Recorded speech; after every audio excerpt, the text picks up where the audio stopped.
Assalamualaikum warahmatullahi wabarakatuh. Nama saya Ripka Hutapea, NIM 28921 50369, Prodi Manajemen, dosen Hendra Permadi, STMM. Pengantar ekonomi makro, ruang lingkup, dan masalah utama dalam perekonomian. Perbedaan fokus mikroekonomi dan makroekonomi. Fokus mikroekonomi: 1. Mewujudkan efisiensi dalam penggunaan sumber daya. 2. Capai kepuasan yang maksimum. Fokus makroekonomi: 1. Bagaimana segi permintaan dan penawaran menentukan kegiatan perekonomian. 2. Masalah utama yang dihadapi perekonomian. 3. Peranan kebijakan dan campur tangan pemerintah untuk mengatasi masalah ekonomi. Ekonomi makro dan mikro. Pengertian ekonomi makro: ilmu yang mempelajari fenomena ekonomi secara luas, termasuk inflasi, pengangguran, dan pertumbuhan ekonomi.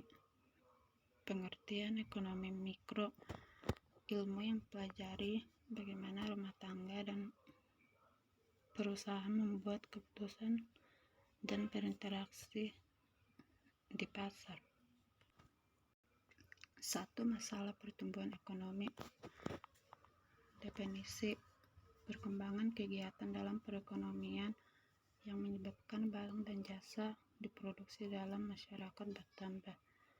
Hal ini disebabkan oleh faktor-faktor produksi akan selalu mengalami peningkatan dalam jumlah dan kualitas.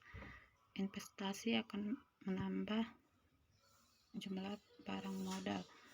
Teknologi berkembang. 2. Masalah ketidakstabilan kegiatan ekonomi.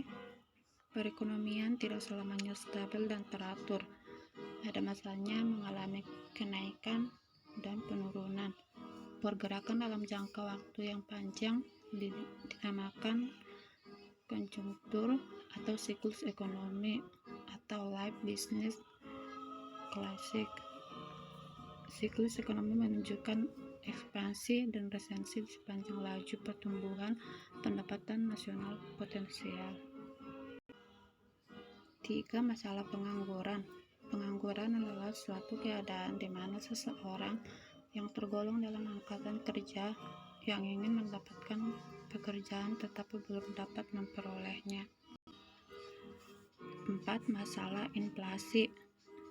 Inflasi adalah suatu proses kenaikan harga-harga yang berlaku dalam suatu perekonomian.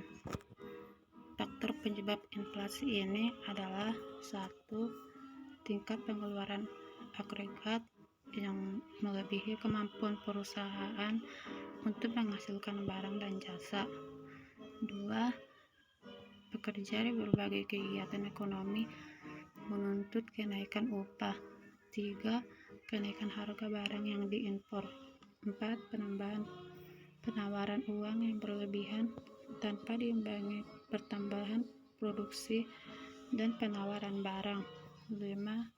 Kekacauan politik dan ekonomi sebagai akibat dari pemerintahan yang kurang bertanggung jawab.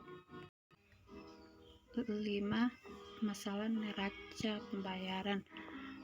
Perekonomian terbuka adalah suatu perekonomian yang mempunyai hubungan ekonomi dengan negara-negara lain dengan kegiatan utamanya ekspor-impor. Selain itu, aliran modal untuk investasi juga berlaku di antara berbagai negara. Neraca pembayaran adalah suatu intisar yang disusun secara sistematis dengan teknik akuntansi yang menunjukkan aliran pembayaran dari luar negeri ke dalam negeri ke luar negeri. Sekian materi yang dapat saya sampaikan. Terima kasih. Wassalamualaikum warahmatullahi wabarakatuh.